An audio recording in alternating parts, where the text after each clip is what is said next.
Dua nama besar yang sempat digadang-gadang sebagai calon pelatih timnas kini menghadapi jalan buntu.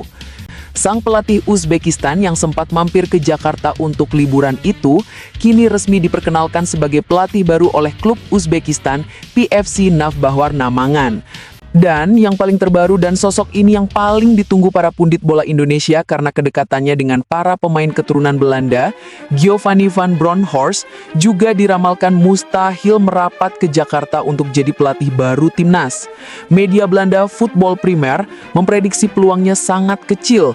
Alasannya, belum ada kontak serius dari PSSI. Nah kan, PSSI itu hanya omon-omon saja emang dari kemarin. Akhirnya, jalan mulus terbentang lebar untuk STY. Dengan para pesaing yang berguguran dan janji besar STY untuk bertemu Erick Thohir dan Sumarji pada 3 Desember, siapa tahu kan, beneran, sambil tertawa. Kini, bola panas ada di tangan PSSI dan Erick Thohir. Apakah mereka akan terpengaruh oleh isu murahan yang diduga didalangi oleh mafia bola yang kepanasan? Atau mereka akan memilih loyalitas, kualitas, dan visi besar dari seorang Shin Tae-yong? 3 Desember 2025 akan menjadi hari yang menentukan. Indonesia menanti kabar baik. STY akan kembali. Bismillah saja Sobat Garuda, tidak ada yang tidak mungkin di dunia ini. The next station is Indonesia. To Indonesia, coming from behind to score first goal for Indonesia national team. So easy. A Fortuna Sittard player now making his debut goal for Indonesia national team. Indonesia 2, Vietnam nil.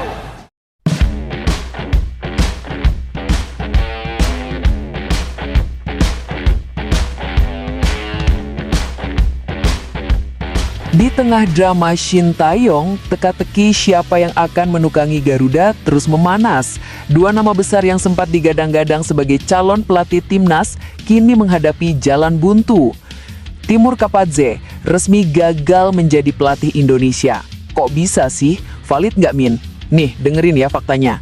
Sang pelatih Uzbekistan yang sempat mampir ke Jakarta untuk liburan itu kini resmi diperkenalkan sebagai pelatih baru oleh klub Uzbekistan PFC Navbahor Namangan.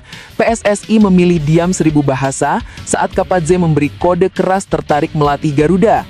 Padahal kualitas Kapadze itu setara dengan STY menurut Mimin, sama-sama pernah meloloskan timnya ke Piala Dunia pula.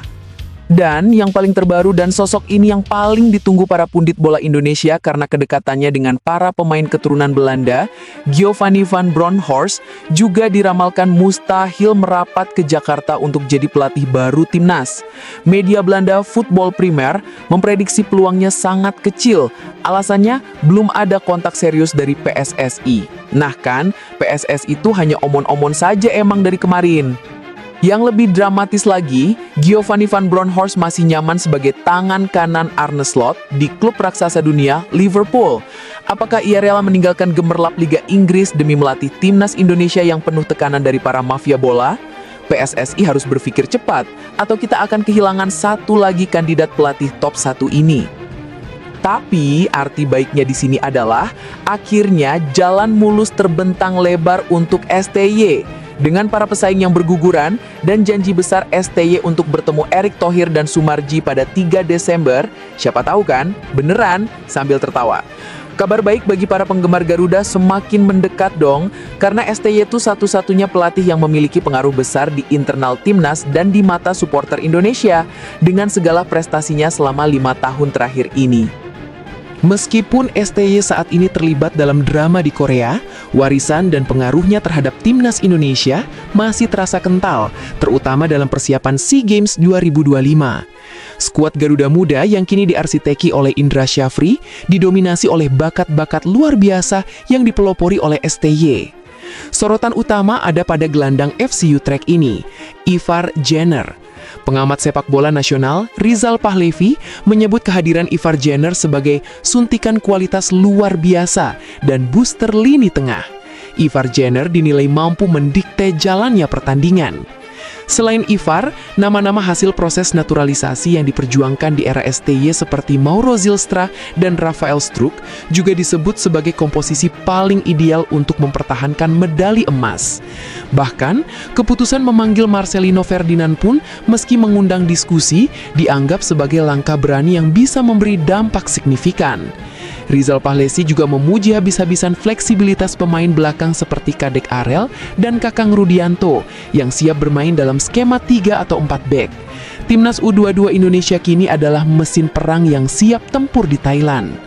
Ajang SEA Games 2025 ini dianggap sebagai momentum krusial bagi Garuda Muda untuk menebus 2 kegagalan sebelumnya di Piala AFF U23 2025 dan kualifikasi Piala Asia U23 2026. Indonesia tergabung di grup C bersama Filipina dan Myanmar. Grup neraka ini akan dimulai pada 8 Desember melawan Filipina. Mampukah Indra Syafri mencetak sejarah? Tunggu tanggal mainnya. Kini semua mengarah ke Jakarta. Setelah badai tuduhan kekerasan di Korea, setelah pesaing pelatih berguguran, dan setelah Garuda Muda siap tempur di SEA Games 2025 dengan skuad warisan STY, kini semua mata tertuju pada satu tanggal krusial, yaitu tanggal 3 Desember. Shin Tae-yong akan tiba di Jakarta malam hari. Ini bukan kunjungan biasa, ini adalah kunjungan penentuan nasib.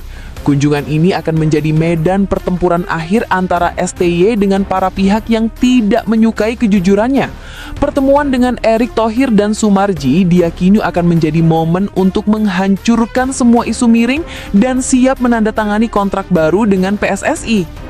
Hanya Shin Tae-yong yang memiliki jalur koneksi dan kapasitas untuk meneruskan kontraknya hingga 2027 dan bahkan memperpanjangnya demi merealisasikan roadmap PSSI meloloskan timnas ke Piala Dunia 2030. Keberanian STY untuk bersumpah pensiun jika terbukti bersalah melakukan penamparan adalah deklarasi perang terhadap semua fitnah dan asumsi bohong. Dia menantang balik. Dia menunjukkan bahwa dia adalah pelatih dengan integritas tertinggi. Kini, bola panas ada di tangan PSSI dan Erick Thohir. Apakah mereka akan terpengaruh oleh isu murahan yang diduga didalangi oleh mafia bola yang kepanasan? Atau mereka akan memilih loyalitas, kualitas, dan visi besar dari seorang Shin Tae-yong? Keberanian STY untuk bersumpah pensiun jika terbukti bersalah melakukan penamparan adalah deklarasi perang terhadap semua fitnah dan asumsi bohong. Apakah mereka akan terpengaruh oleh isu murahan yang diduga didalangi oleh mafia bola yang kepanasan? Atau mereka akan memilih loyalitas, kualitas, dan visi besar dari seorang Shin Tae-yong? 3 Desember 2025 akan menjadi hari yang menentukan.